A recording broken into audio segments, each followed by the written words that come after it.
Là, on a l'impression, au départ, on avait l'impression qu'il y en avait deux. Euh, cette équation semble, donc, cette équation semble avoir trois solutions.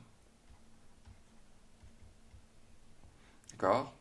Quand est-ce que ça coupe l'axe des abscisses? C'est là où l'image vaut 0. Donc vérifiez que pour tout réel x, on a cette chose-là.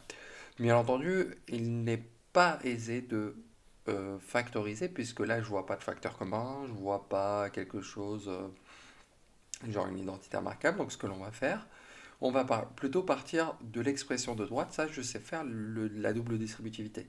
Je vous rappelle, deux expressions sont égales si et seulement si elles ont la même forme développée réduite. Donc ce que je vais faire, je vais développer, réduire cette chose-là. Donc x plus 2 facteur de x au carré moins 5. Donc x fois x au carré, ça nous fait x puissance 3. X fois moins 5, ça nous fait moins 5x. Plus 2 fois x au carré, donc ça nous fait plus 2x au carré. Et plus 2 fois moins 5, ça nous fait moins 10. Qu'est-ce qu'on trouve? On trouve exactement la même chose, sauf un détail près, c'est que ce n'est pas dans le même ordre. Donc plus 2x au carré, moins 5x, moins 10. Et voilà, donc on a on a bien l'égalité entre les deux et bien entendu, je peux passer ensuite à la question d'après. Donc, dans cette question-là, on a une équation que je veux résoudre. Cette équation, elle est équivalente à quoi? Donc, je vais remplacer le moment de gauche parce que j'ai trouvé de factoriser qui lui est égal. Donc, x plus 2 facteur de x au carré plus 5 égale 0. Là, on a une équation produit nul.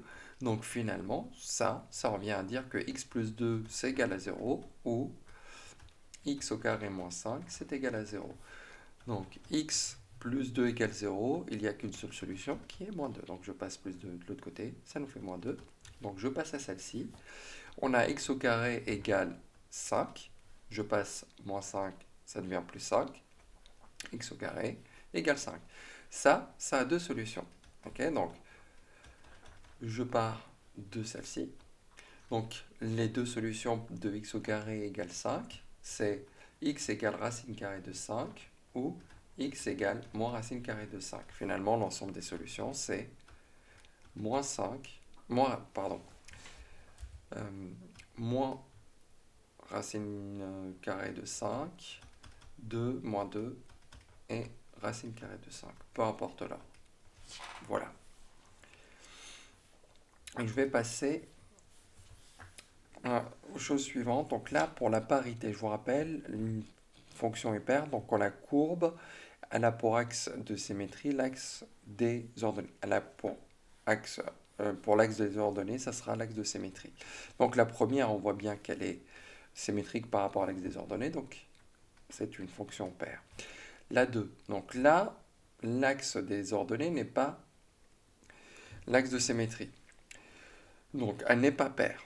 Je regarde est-ce qu'elle est impaire. Donc est-ce que finalement l'origine est le centre de symétrie? Non. Donc là, elle n'est ni paire ni impaire. Je regarde cette fonction-là.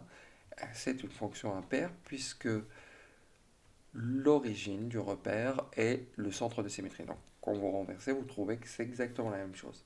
Là, on voit bien qu'elle est symétrique.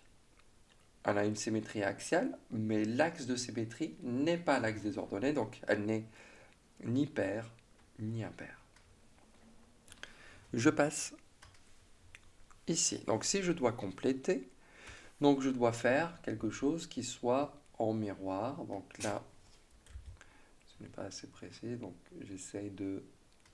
Donc ça va redescendre. Donc là, 1 moins 4, ça va être ici. Donc à peu près, hein, j'essaye de faire en sorte pour 3. Voilà. Donc ce que je vais faire. Et voilà. C'est pas parfait, mais on voit un petit peu le principe.